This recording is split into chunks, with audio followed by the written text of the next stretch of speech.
الحمد للہ رب العالمین والصلاة والسلام علی قائد الغر المحجلین نبینا محمد وعلی آلہ وصحبہ اجمعین وبعد۔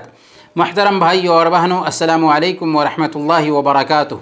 پروگرام نبوی قصے میں آپ سب کا استقبال ہے، اور آج ہم ایک ایسی شخصیت کا قصہ بیان کریں گے جو اللہ کے رسول صلی اللہ علیہ وسلم کے زمانے میں تھے، اسلام بھی قبول کی تھی، لیکن صحابی کا شرف حاصل نہ کر سکے، پر تھے مستجاب الدعوات۔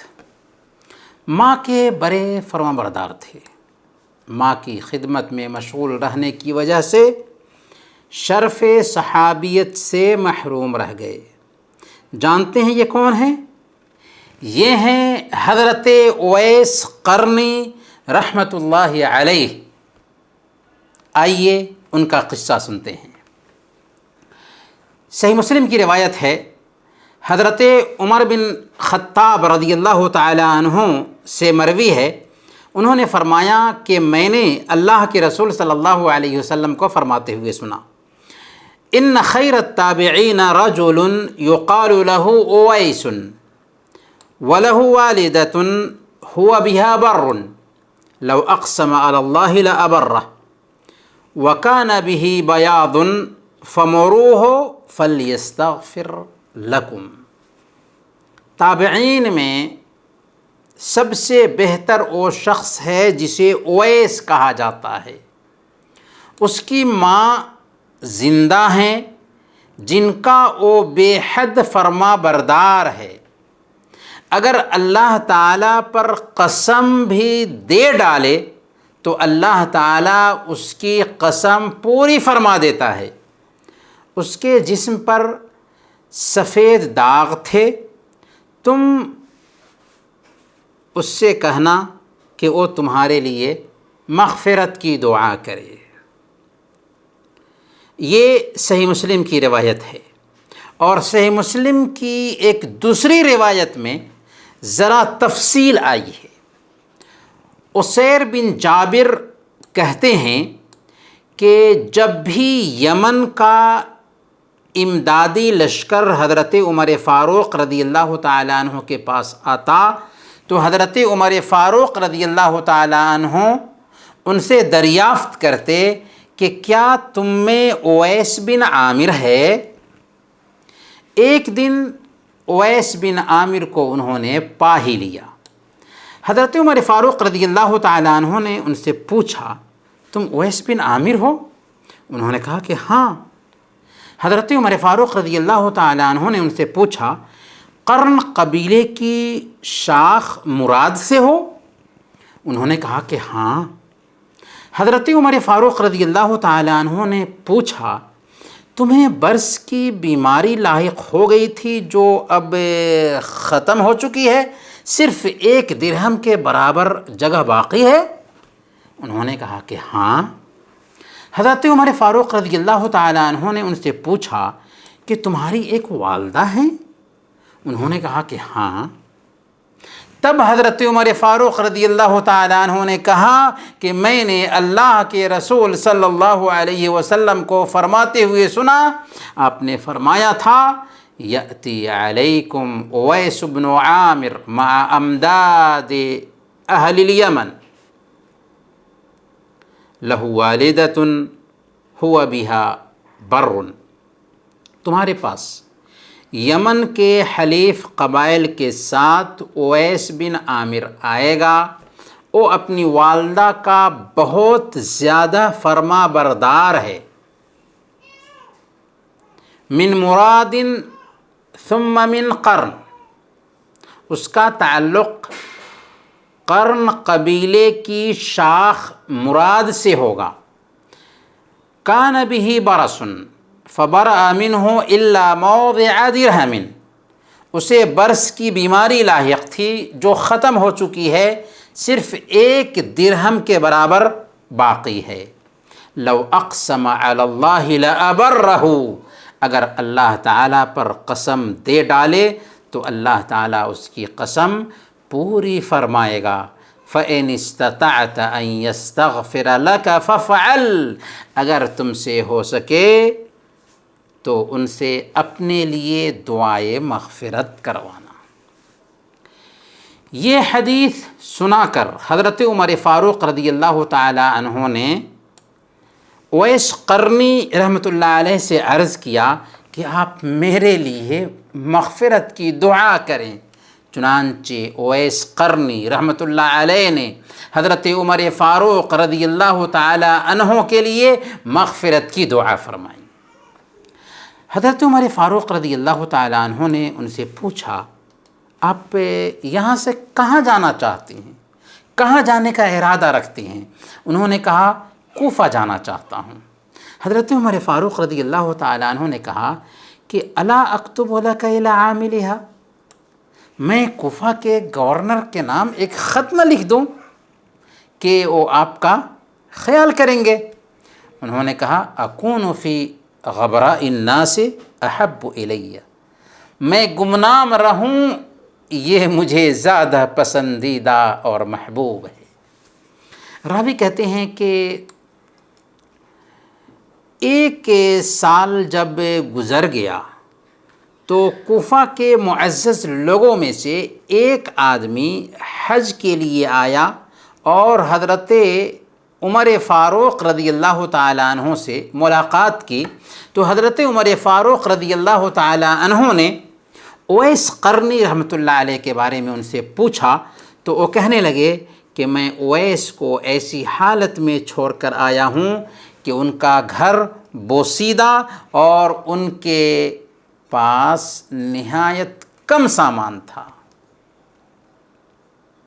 حضرت عمر فاروق رضی اللہ تعالی عنہ نے اس آدمی کو بھی جو کوفہ سے آیا تھا اللہ کے نبی صلی اللہ علیہ وسلم کی یہ حدیث سنائی اور کہا کہ میں نے اللہ کے نبی صلی اللہ علیہ وسلم کو فرماتے ہوئے سنا، آپ نے فرمایا تمہارے پاس یمن کے امدادی لشکر کے ساتھ اویس بن عامر آئے گا، اس کا تعلق قرن قبیلے کی شاخ مراد سے ہوگا، اسے برص کی بیماری لاحق تھی جو ختم ہو چکی ہے، صرف 1 درہم کے برابر باقی ہے، وہ اپنی والدہ کا بڑا فرمانبردار ہے، اگر اللہ تعالیٰ پر قسم بھی دے ڈالے تو اللہ تعالیٰ اس کی قسم پوری فرما دے گا، اگر تم سے ہو سکے تو ان سے اپنے لیے مغفرت کی دعا کرانا۔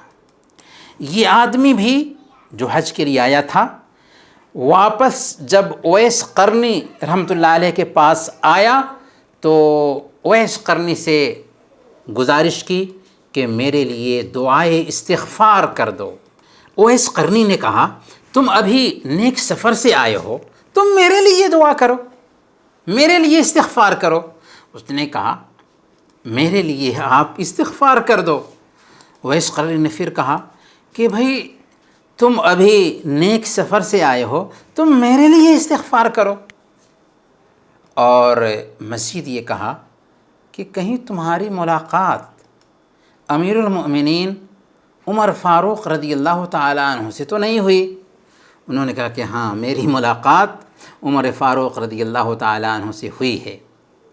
تب اویس قرنی رحمۃ اللہ علیہ نے ان کے لیے مغفرت کی دعا کر دی، اور اس کے بعد لوگوں کو اویس قرنی رحمۃ اللہ علیہ کے بارے میں معلوم ہونا شروع ہوا تو اویس قرنی اپنا علاقہ چھوڑ کر کہیں اور جگہ چلے گئے۔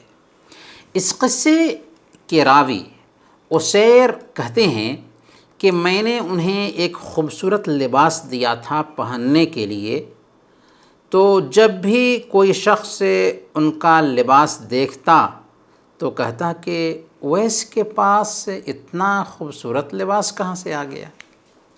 قصہ ختم ہوا۔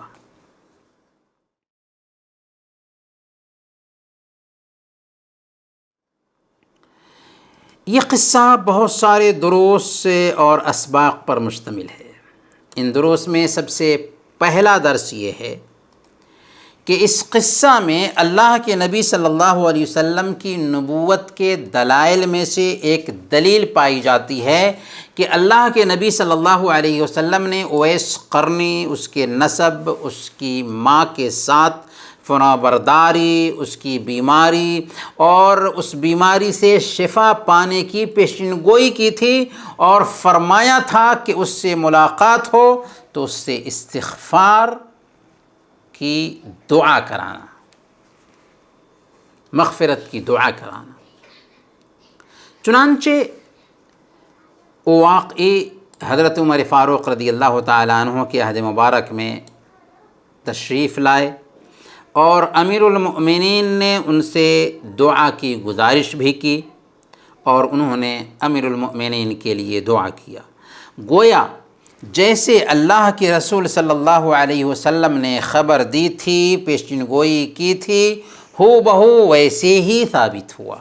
گویا کہ اس میں اللہ کے نبی صلی اللہ علیہ وسلم کی صداقت کے دلائل میں سے ایک دلیل پائی جاتی ہے۔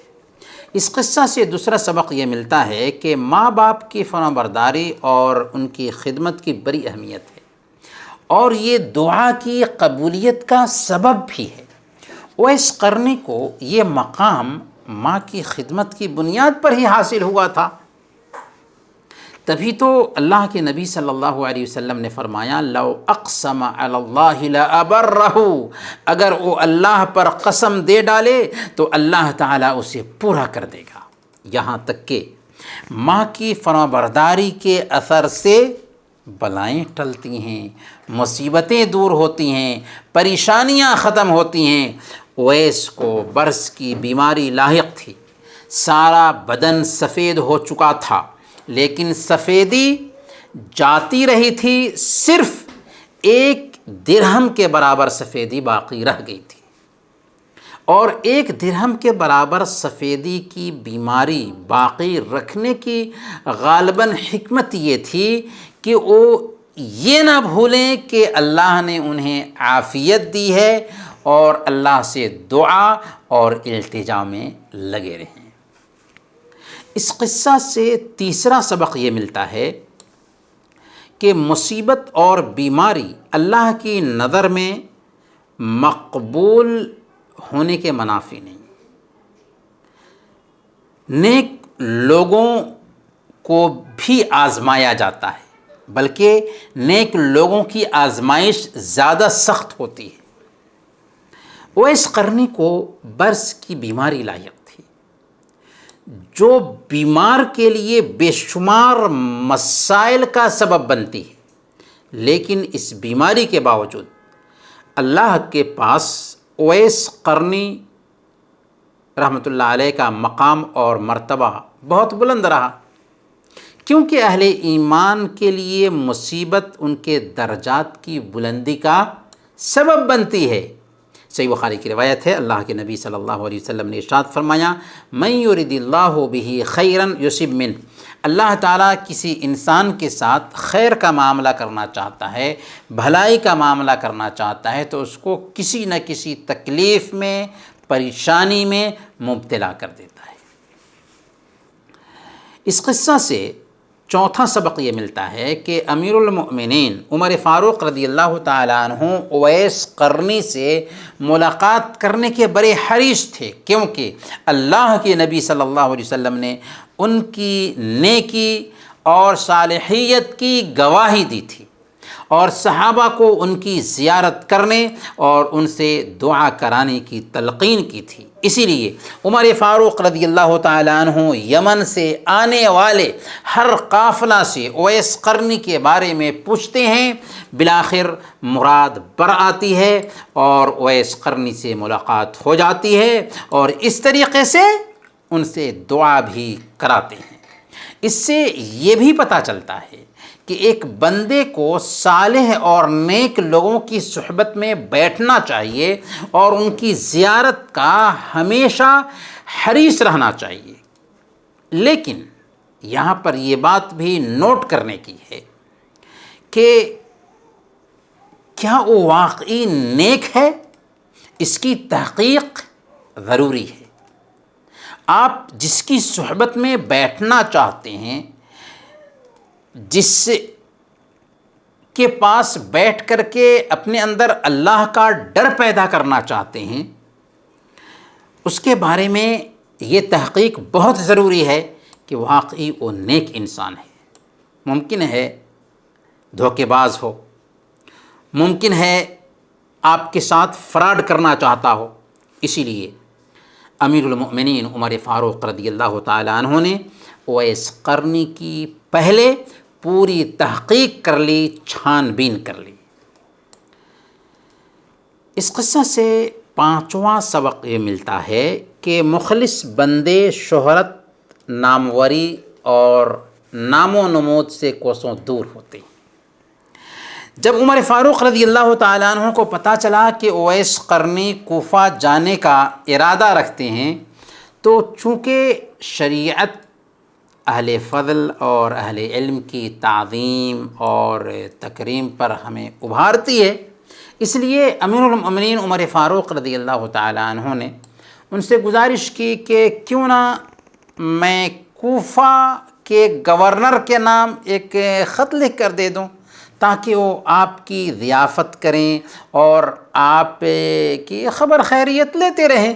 لیکن اویس قرنی رحمۃ اللہ علیہ نے اس کے لیے خود کو بالکل تیار نہیں پایا، انکار کر دیا اور کہا کہ میں گمنام رہوں یہی مجھے پسند ہے، میں گمنام رہوں یہی مجھے پسند ہے۔ آج کچھ لوگوں میں انانیت، ترفع اور برتری کا ایسا ناسور ہوتا ہے کہ وہ خود کو مجلس میں سب سے نمایاں، سب سے اونچا ظاہر کرنے کی کوشش کریں گے، سر اٹھا اٹھا کر اپنی پہچان کرائیں گے، حالانکہ مخلص بندے گمنام رہنا پسند کرتے ہیں، نام و نمود اور شہرت سے دور رہتے ہیں۔ اس قصہ سے چھٹا سبق یہ ملتا ہے کہ افضل ہونا اس بات سے معنی نہیں کہ مفضول سے دعا نہ کرائی جائے۔ نوٹ کیجئے، افضل ہونا اس بات سے معنی نہیں کہ مفضول سے دعا نہ کرائی جائے۔ حضرت عمر فاروق رضی اللہ تعالیٰ عنہ اویس قرنی سے افضل تھے، کیونکہ وہ صحابی تھے، انہیں جنت کی بشارت ملی تھی، اللہ کے رسول صلی اللہ علیہ وسلم کے ساتھ غزوات میں شریک ہوئے تھے اور آپ کے دوسرے خلیفہ بھی تھے، جبکہ اویس قرنی رحمۃ اللہ علیہ سب سے بہتر تابعی، عابد اور زاہد ہونے کے باوجود امیر المؤمنین کے رتبہ اور مرتبہ تک نہیں پہنچے تھے۔ اس کے باوجود امیر المؤمنین نے ان سے دعا کی درخواست کی۔ اس سے کیا پتہ چلا؟ اس سے پتہ یہ چلا کہ خوبی الگ چیز ہے اور فضیلت الگ شے ہے۔ بسا اوقات افضل کو وہ خوبی حاصل ہو جاتی ہے جو مفضول کو حاصل نہیں ہوتی، لیکن اس خوبی کی وجہ سے مفضول افضل نہیں ہو سکتا۔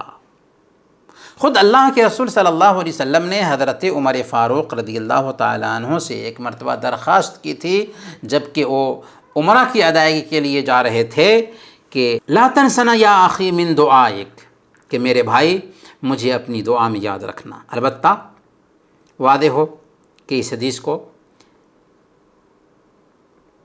امام البانی رحمۃ اللہ علیہ نے ضعیف قرار دیا ہے۔ اس قصہ سے ساتواں سبق یہ ملتا ہے کہ نیک اور صالح لوگوں سے دعا کی درخواست کرنا جائز ہے، البتہ ہر ملنے والے سے دعا کی درخواست کرنا جائز تو ہے پر بہتر نہیں۔ جیسا کہ آج کل بعض لوگوں کی حالت یہ ہوتی ہے کہ وہ ہر ملنے والے سے، ملاقات کے لیے آنے والے سے، چاہے وہ فاسق و فاجر ہی کیوں نہ ہو، دعا کی گزارش کرتے ہیں کہ ہمارے لیے بھی دعا کیجیے گا، دعاؤں میں یاد رکھیے گا۔ یہ بہتر نہیں ہے۔ ہاں، نیک لوگوں سے ملاقات ہو تو ان سے دعا کی گزارش کی جا سکتی ہے۔ اس قصہ سے یہ بھی سبق ملتا ہے کہ گناہوں کی مغفرت کے لیے دعا کرانے اور دعا کرنے کی بڑی اہمیت ہے۔ ایک بندے کو چاہیے کہ دنیا اور آخرت کی چیزوں میں سب سے زیادہ اہمیت استغفار کو دے۔ کیوں؟ اس لیے کہ اسی پر دنیا اور آخرت کی کامیابی موقوف ہے۔ اس قصہ سے 8واں اور آخری سبق یہ ملتا ہے کہ اویس قرنی کی بڑی فضیلت ہے کہ اللہ کے نبی صلی اللہ علیہ وسلم نے کیا کہا ان کے بارے میں؟ خیر التابعین، تابعین میں سب سے افضل۔ تابعی وہ ہے جس نے صحابی کو دیکھا، اور تابعی کوئی نئی اصطلاح نہیں ہے بلکہ خود اللہ کے نبی صلی اللہ علیہ وسلم نے اس کی صراحت کر دی اور کہا خیر التابعین۔ اس حدیث میں خیر التابعین اویس قرنی رحمۃ اللہ علیہ کو کہا گیا ہے، جبکہ امام احمد بن حنبل رحمۃ اللہ علیہ نے کہا کہ تابعین میں سب سے افضل سعید بن مسیب رحمۃ اللہ علیہ ہیں۔ سعید بن مسیب بھی پڑھا جاتا ہے اور مسیب بھی پڑھا جاتا ہے، البتہ مسیب پڑھنا افضل ہے۔ تو امام احمد بن حنبل رحمۃ اللہ علیہ نے کہا کہ سب سے افضل تابعی سعید بن مسیب رحمۃ اللہ علیہ ہیں، تو اس کا جواب امام نووی رحمۃ اللہ علیہ نے یہ دیا ہے کہ ان کی مراد یہ ہے کہ سعید بن مسیب رحمۃ اللہ علیہ شرعی علوم، تفسیر، حدیث اور فقہ میں افضل ہیں، نہ کہ علی العموم اللہ کے تمام خیر میں افضل ہیں۔ اس کی دوسری توجیہ یہ بھی کی جاتی ہے کہ ان خیر التابعین میں ان کے بعد من مقدر مانیں گے، یعنی ان من خیر التابعین۔ اس طرح ترجمہ کیا ہوگا کہ بہتر تابعین میں سے اویس قرنی رحمۃ اللہ علیہ ہیں۔ اس ناحیہ سے اس خیر میں دوسرے تابعین بھی شریک ہو جائیں گے، لیکن ان پر فوقیت نہیں لے جا سکتے۔ واللہ اعلم۔ یہ توجیہ شیخ سالم الطویل حفظہ اللہ نے بیان کی ہے۔ محترم بھائیوں اور بہنوں، انہی چند کلمات کے ساتھ ہم آپ سے رخصت ہوتے ہیں۔ اگلے ایپیسوڈ میں انشاءاللہ پھر ملیں گے، تب تک کے لیے اجازت دیجیے۔ وصلی اللہ علی نبینا محمد وعلی آلہ وصحبہ اجمعین۔